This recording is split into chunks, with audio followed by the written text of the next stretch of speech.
Pada pertunjukan Haddad Alwi baru-baru ini, gerakan perubahan di dalam konteks budaya ekspresif itu kian menjauh dari pusatnya dunia pesantren. Deteritorialisasi pesantren itu kini tampak dengan lebih jelas. Apakah fenomena yang semacam ini itu pada esensinya memperlihatkan sebuah kontestasi simbolik antara pemimpin-pemimpin pesantren yang secara konvensional kita pahami dengan aktor-aktor baru di dalam dunia, dalam tanda kutip, hiburan.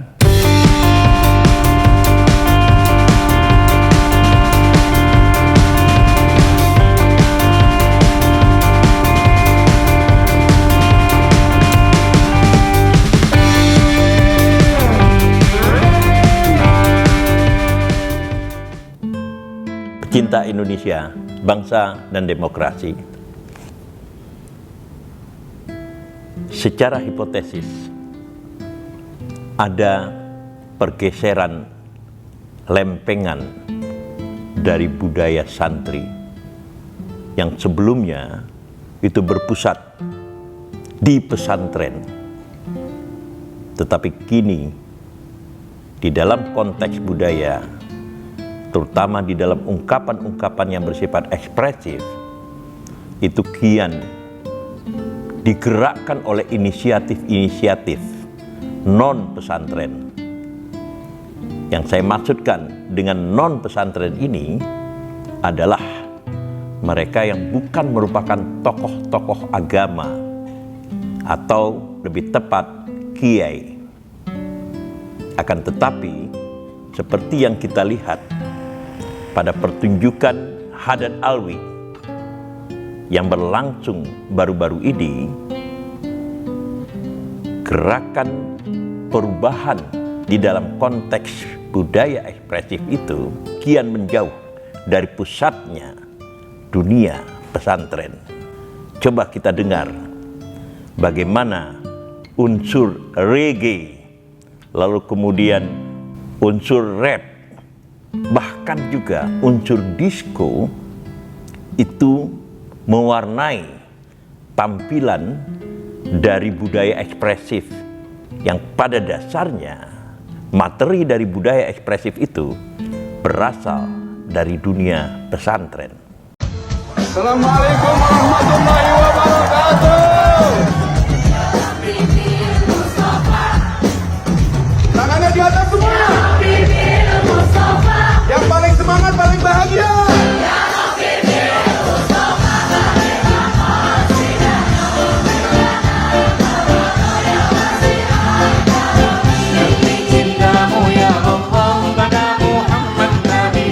Ampunilah dosaku, wujudkan harapanku ya Rasulullah. Salamun alaika Rabbi asyhadu semua yang cinta pada Nabi Muhammad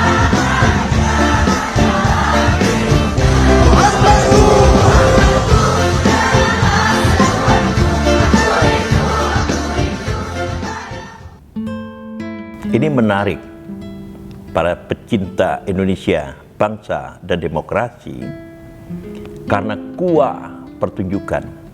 Di samping kita lihat bagaimana warna-warni cahaya yang dipancarkan dan meluncur atau mengambang di atas para khalayak yang mengikuti acara tersebut, kita melihat hadirnya anak-anak muda atau apa yang disebut dengan generasi milenial ke bawah sampai kepada generasi Z.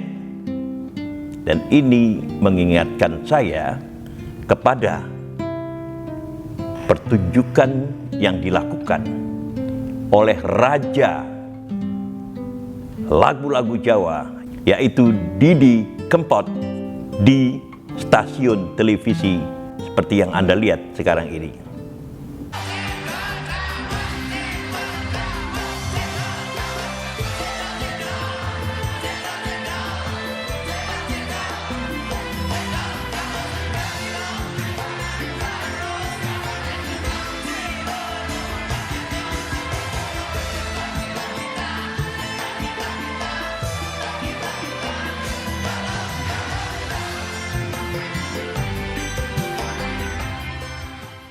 Jadi di sini kita lihat ada sebuah perbandingan bahwa dunia selawatan, dunia yang memberikan puja-puji terhadap Nabi Muhammad Rasulullah itu kian lama kian berubah menjadi sebuah pertunjukan jika terutama kita bandingkan dengan pertunjukan Didi Kempot, di mana kaum muda seperti yang telah kita saksikan itu juga memberikan sebuah ungkapan atau apresiasi yang hampir sama dari lagu yang dipertunjukkan oleh Didi Kempot dengan apa yang dipertunjukkan oleh Haddad Alwi dan Sulis.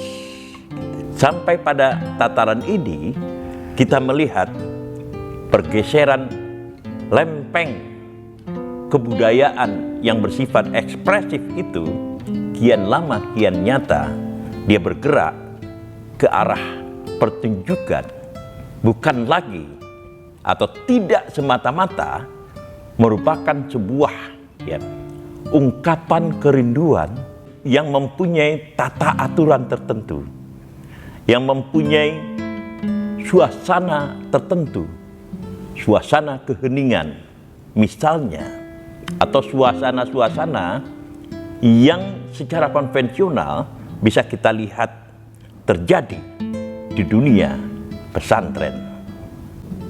Di dalam konteks sejarah, sejauh yang saya ketahui, ekspresi budaya yang mulai berbentuk sebuah paket itu mulai kita lihat ketika pesantren di dalam konteks ekspresi budaya itu mulai dijadikan latar belakang dari sebuah pertunjukan seperti yang terjadi di dalam film Al-Kautsar yang dibintangi oleh penyair terkenal W.S. Rendra, lalu kemudian disutradarai oleh Khairul Umam. Dan pada saat itulah syair yang diciptakan oleh Abu Nuwas atau terkenal di Indonesia sebagai Abu Nawas itu diungkapkan di dalam bentuk struktur dengan nada yang menarik dibandingkan dengan sebelumnya. Bunyinya adalah begini: Ilahi las tulil firdausi a'la wala aqwa ala naril jahimi. Sebelumnya ini hanya dideklamasikan, ilahi lastu lil firdausi ahla wala aqwa ala naril jahim. Tetapi kontak dengan dunia luar, dengan aktor-aktor luar telah menyebabkan budaya yang bersifat ekspresif di dalam dunia pesantren itu menemukan wujud barunya. Nah, kalau kita lihat kembali ke masa kini, ekspresi yang materinya sekali lagi itu adalah reproduksi dunia pesantren itu kian lama kian lekang dari dunia pesantren itu sendiri. Para inisiator kendati pun di dalam beberapa hal masih berkaitan dengan dunia pesantren, seperti MH Ainun Najib, atau misalnya seperti pendiri Mafia Salawat misalnya, itu telah menggunakan genre baru yang sama sekali tidak dikenal di dalam dunia pesantren. Inilah yang menyebabkan terjadi sebuah pergeseran yang lembut, yang tidak terasa di dalam masyarakat kita, di dalam mengungkapkan sebuah rasa yang tidak bisa dibuat-buat dengan cara-cara yang bersifat teknikal, dengan cara-cara yang bersifat formal atau resmi. Gerakan lempeng ke arah posisi baru inilah kemudian menimbulkan sebuah perkembangan baru yang menarik sekali. Inilah yang kemudian diungkapkan oleh Zulfa Haniatul Latifah atau Lala, seorang yang aktif di dalam dunia teater dan mengekspresikannya dengan bagus sesuai dengan apa yang diungkapkan oleh Haddad Alwi dan Sulis di dalam dua tanda kutip konser kasidahnya yang baru-baru ini dilaksanakan. يا ربي بالمصطفى بلغ مقاصدنا واغفر لنا ما مضى يا واسع الكرم. Demi cintamu ya Allah pada Muhammad nabimu, ampunilah dosaku, wujudkanlah harapanku ya Rasulullah. Salamun alaik ya Rafi'a sya'ni wad daraji. Siapa yang cinta pada nabinya pasti bahagia dalam hidupnya. Muhammadku, Muhammadku, dengarlah seruanku. Aku rindu kepadamu Muhammadku. Kau yang mengaku cinta kepada nabimu, kau yang mengaku merindukan nabimu. Jika kau benar-benar cinta dan rindu kepada Muhammad, nabimu, buktikan. Taati perintahnya, tinggalkan larangannya, teladani akhlaknya. Niscaya kelak kau akan berjumpa dengan Rasulullah. Niscaya kelak kau akan berjumpa dengan Rasulullah. Pecinta Indonesia, bangsa dan demokrasi. Apa yang menarik dari shifting, pergeseran lempeng inisiatif dunia budaya pesantren ini, salah satu jawaban yang mau saya berikan adalah tampilan seorang remaja perempuan yang dengan khusyuk atau bahkan di atas khusyuk mengungkapkan dirinya penuh tangisan tentang Nabi Muhammad berbarengan dengan konser yang dilakukan oleh Haddad Alwi dan Sulis. Seperti yang kita lihat di dalam video ini, dia seakan-akan tenggelam di dalam sebuah suasana kerinduan yang luar biasa, yang dia sendiri, maksud saya struktur emosinya itu tidak mampu menampung kerinduan yang begitu pesat, begitu dance, maksud saya dance itu begitu padat, sehingga mendorong dia untuk menangis.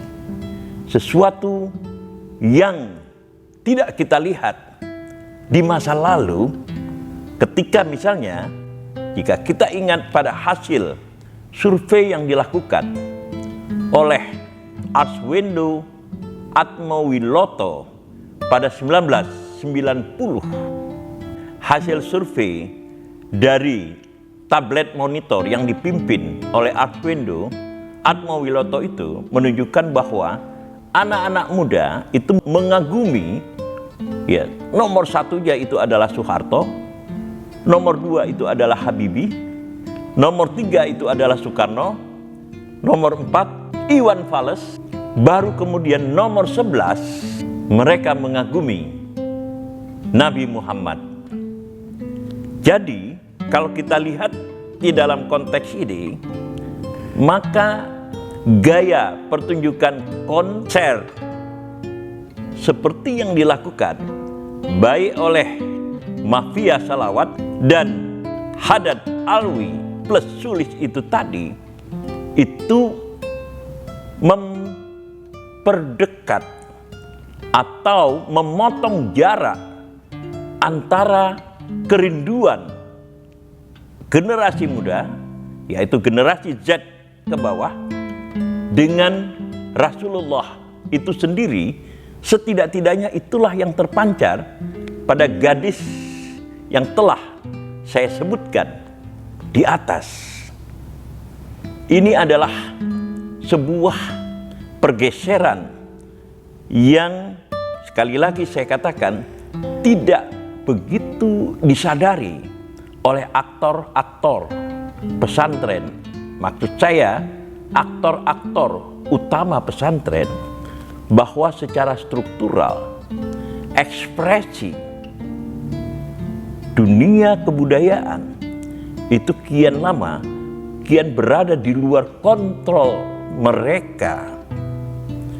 Dan karena itu, mengutip apa yang pernah saya kemukakan tentang deteritorialisasi pesantren, seperti yang pernah saya tulis di Facebook beberapa tahun yang lalu, itu kini tampak dengan lebih jelas pada budaya ekspresi dunia pesantren, di mana kontrol dari tokoh-tokoh suci di dalam dunia pesantren telah kian lama kian berkurang. Kita tentu ya melihat ini sebagai sebuah peristiwa yang bersifat sementara, sebagaimana yang kita lihat pada peristiwa-peristiwa sebelumnya. Tapi ada sebuah catatan yang menarik yang ingin kami sampaikan di sini, yaitu bahwa jika ya konser yang dilakukan baik mereka yang menganut genre tertentu tentang lagu-lagu maupun materi-materi yang berasal atau reproduksi dari dunia pesantren yang ditampilkan ke atas itu sebagai sebuah budaya pop, maka ini adalah, maksud saya yang ini itu adalah pertunjukan-pertunjukan semacam konser yang dilakukan oleh Haddad Alwi dan lain-lainnya, telah menunjukkan ekspresi budaya yang materinya berasal dari dunia pesantren mengalami ya struktur budaya baru, apa yang disebut dengan budaya pop. Budaya pop di dalam konteks ini bisa kita definisikan sebagai sebuah ekspresi kesenian yang melintasi kecenderungan-kecenderungan dan batas-batas etnik. Tentu orang menyukai lagu-lagu yang berasal dari Sunda, tetapi sebagian besar penikmatnya itu adalah masyarakat yang berasal dari Sunda, dari suku Sunda. Itu juga yang terjadi pada Minangkabau, pada Aceh, pada Batak, dan seterusnya. Tetapi begitu kemudian sebuah lagu, sebuah ekspresi yang diminati secara lintas etnik, itulah yang disebut dengan pop culture, budaya pop. Maka kita lihat di dalam konteks ini, budaya pop itu juga bisa kita kenakan kepada selawat yang disampaikan dengan genre baru itu tadi, seperti yang dilakukan oleh Haddad Alwi dan Sulis serta kawan-kawannya. Tetapi pertanyaan selanjutnya adalah bahwa apakah dengan ini ya dunia pesantren itu akan tetap berada secara, mohon maaf, walaupun tetap dalam tanda kutip kaku di tempatnya semula, atau mulai melakukan sebuah evaluasi yang lebih tetap di dalam tanda kutip kritis terhadap posisi diri mereka ketika perkembangan-perkembangan baru yang didukung oleh dunia teknologi dan di atas segala-galanya oleh dunia imajinasi itu kian lama kian menjauh dari apa yang sebelumnya dikesankan dan didefinisikan sebagai materi reproduksi dari pesantren, terutama di dalam konteks budaya ekspresif. Maka pada tingkat publik dan terutama di dalam pengertian-pengertian yang begitu longgar, saya tiba-tiba tergoda untuk mengatakan apakah fenomena yang semacam ini itu pada esensinya memperlihatkan sebuah kontestasi simbolik antara pemimpin-pemimpin pesantren yang secara konvensional kita pahami dengan aktor-aktor baru di dalam dunia dalam tanda kutip hiburan yang berusaha mentransformasikan materi-materi budaya yang direproduksikan oleh dunia pesantren ke dalam bentuk wujud baru yang lebih bisa dinikmati oleh khalayak banyak dan terutama di kalangan generasi muda.